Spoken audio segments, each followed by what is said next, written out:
ಶುಭೋದಯ. ನನಗೆ 2 ದಿನದಿಂದ ಜ್ವರ, ಶೀತ, ಕೆಮ್ಮು ಇತ್ತು. ನನಗೆ ತುಂಬ ವೀಕ್ನೆಸ್ ಕೂಡ ಇತ್ತು. ನನ್ನ ಸ್ಟೂಡೆಂಟ್ಸ್ಗೆ ಎಕ್ಸಾಮ್ ಇದ್ದ ಕಾರಣ ನಾನು ಯಾವುದೇ ಕ್ಲಾಸನ್ನು ಕೂಡ ನಿಲ್ಲಿಸಲಿಲ್ಲ.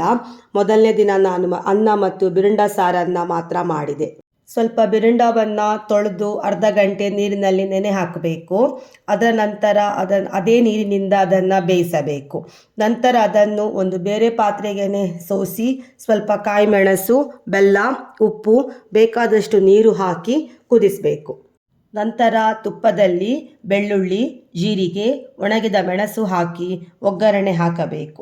ಮಧ್ಯಾಹ್ನ ಮತ್ತು ರಾತ್ರಿ ಇದನ್ನೇ ತಿಂದೆ. 2ನೇ ದಿನ ಸ್ವಲ್ಪ ಜ್ವರ ಕಮ್ಮಿ ಆಯಿತು. ಬೆಳ್ಳುಳ್ಳಿ ಚಟ್ನಿ ಮತ್ತು ಕುಚ್ಚಲಕ್ಕಿ ಗಂಜಿ ಮಾಡಿದೆ. ಬೆಳ್ಳುಳ್ಳಿ ಚಟ್ನಿಗೆ ಬೆಳ್ಳುಳ್ಳಿಯನ್ನು ಸ್ವಲ್ಪ ಎಣ್ಣೆಯಲ್ಲಿ ಹುರಿಬೇಕು. ನಂತರ ಮಿಕ್ಸಿಯಲ್ಲಿ ಒಂದು ಸ್ವಲ್ಪ ತೆಂಗಿನ ತುರಿ, ಒಣಮೆಣಸಿನಕಾಯಿ, ಹುಣಸೆ ಹುಳಿಯನ್ನು ಹಾಕಿ ರುಬ್ಬಬೇಕು. ಸ್ವಲ್ಪ ರುಬ್ಬಿದ ನಂತರ ಹುರಿದ ಬೆಳ್ಳುಳ್ಳಿ ಮತ್ತು ನೀರನ್ನು ಹಾಕಿ ನುಣ್ಣಗೆ ರುಬ್ಬಬೇಕು. ನಂತರ ಉಪ್ಪನ್ನು ಸೇರಿಸಿ ಚೆನ್ನಾಗಿ ಮಿಕ್ಸ್ ಮಾಡಬೇಕು.